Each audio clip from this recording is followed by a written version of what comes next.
그래서 그런 어떤 약물을 투여하고 있는지를 반드시 치과 의사한테 그 사전 정보를 반드시 주셔야 합니다.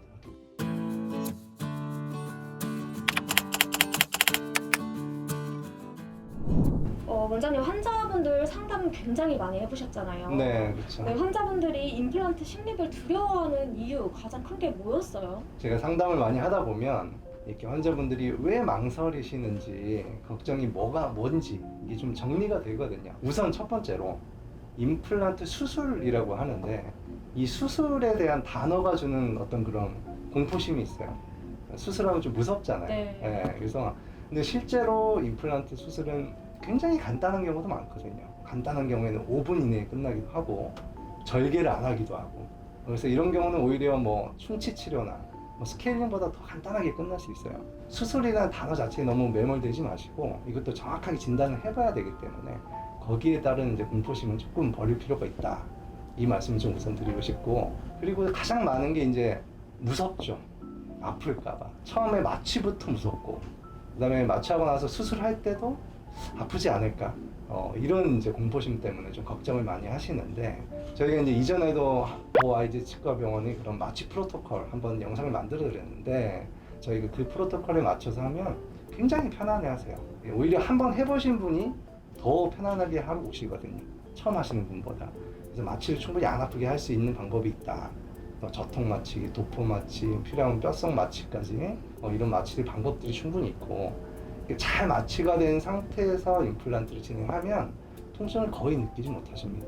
그리고 오히려 이제 언제 끝났는지도 모른다고 이제 말씀을 하시기 때문에 거기에 따른 걱정은 크게 하지 않으셔도 된다. 이렇게 말씀드리고 싶습니다. 약간 치과 하면 치과 자체도 무서운데 임플란트 하면 거의 치과 치료의 끝판왕 같은 그런 느낌이잖아요. 그렇게 생각하시는 분이 많아서 고민을 하고 못 오시는 거예요. 너무 큰 수술 같아서. 그래서 제가 아까 수술이라는 말씀을 드린 거고, 근데 실제로는 그렇지 않은 케이스가 많다. 제가 그 말씀을 드리는 겁니다. 원장님 수술 후에 그러면 아프거나 부을까봐 망설이는 분들도 많을 것 같은데 어떤가요? 이것 때문에 이제 고민이신 분들도 많죠. 그래서 저희 병원에서 실제적으로 수술한 환자를 대상으로 한번 조사를 해봤죠. 실제 저희가 한 수술이 환자분이 느끼시기에 어땠는지, 수술 후에 통증 또는 붓기 이런 게 실제로 느끼시기에 어땠는지 한번 조사를 해봤거든요. 근데 통증에 대해서는 하나도 아프지 않았다, 한 20% 정도 나왔고, 좀 괜찮았다, 30% 이런 식으로 해서 긍정적인 답변을 한 90% 가량 주셨어요. 너무 뿌듯했던 경험이 있는데, 그리고 붓기에 대해서도 한 90%, 92% 됐나? 그 정도에서 긍정적인 답변을 주셨습니다. 그래서 좀 부었지만 참을만 했다든지, 물론 이제 모든 케이스에서 적용되는 건 아니겠습니다만 한 10명에 9명 정도는 시술을 받고 나서 할만했다라고 느끼신다는 걸 저희가 자체적으로 좀 확인을 했습니다. 그래서 크게 너무 걱정하지 않으셔도 된다, 이렇게 말씀드리고 싶습니다. 설문을 좀 간단한 케이스인 분들에게만 받은 건 아니시죠? 전체적으로 해서 이제 통계적으로 나온 거겠죠. 그게 다 간단하고 복잡한 케이스를 다 합쳐져서 나온 통계인데, 물론 제가 말씀드린 케이스마다 좀 다를 수 있다고. 뼈이식약이 많거나 하면 아무래도 간단한 것보다는 좀 붓고 통증이 좀 갈 수는 있겠죠. 그리고 통증의 정도는 환자분들마다 또 느끼는 정도가 다릅니다. 그렇죠. 같은 수식을 하더라도 똑같은 정도의 그 수식을 했는데도 어떤 분들은 정말 붓지도 않고 아무렇지 않게 나타나시는 분도 있고, 어떤 분들은 좀 힘들어하시는 분들도 계셔요. 그럼 원장님 임플란트 식립하고 나면 치아 없이 지내는 건가요? 이 부분도 많이 여쭤보세요. 그리고 이것 때문에 실제로 고민을 하시는 분도 상당히 많으세요. 그러니까 앞니는 특히 더 그런 것 같아요. 맞아요.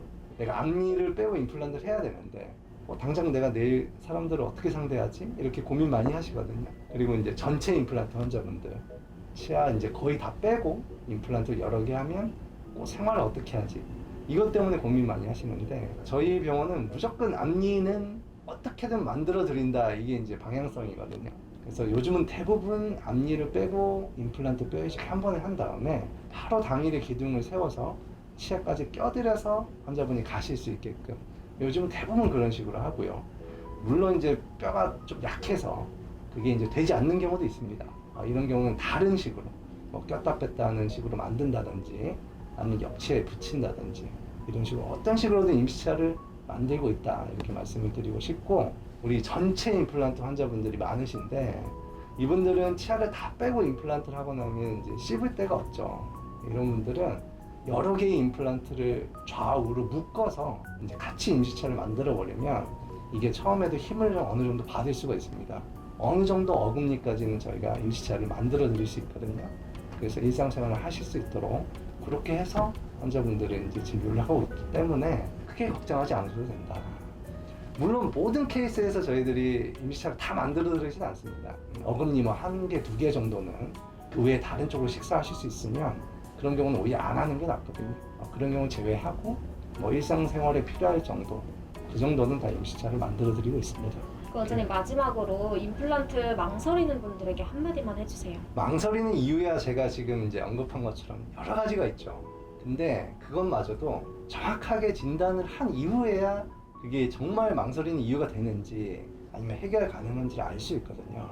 그래서 집에서 혼자 끙끙 앓지 마시고 치과 내원하셔서 이제 진단을 받아보세요. 쓸데없는 걱정을 하고 있을 수 있으니 집에서 너무 걱정하지 마시고 믿고 치과에 내원하셔서 전문가랑 상의하셔야지 이제 정확하게 진단할 수 있으니까 그렇게 꼭 내원하시기를 권유드립니다.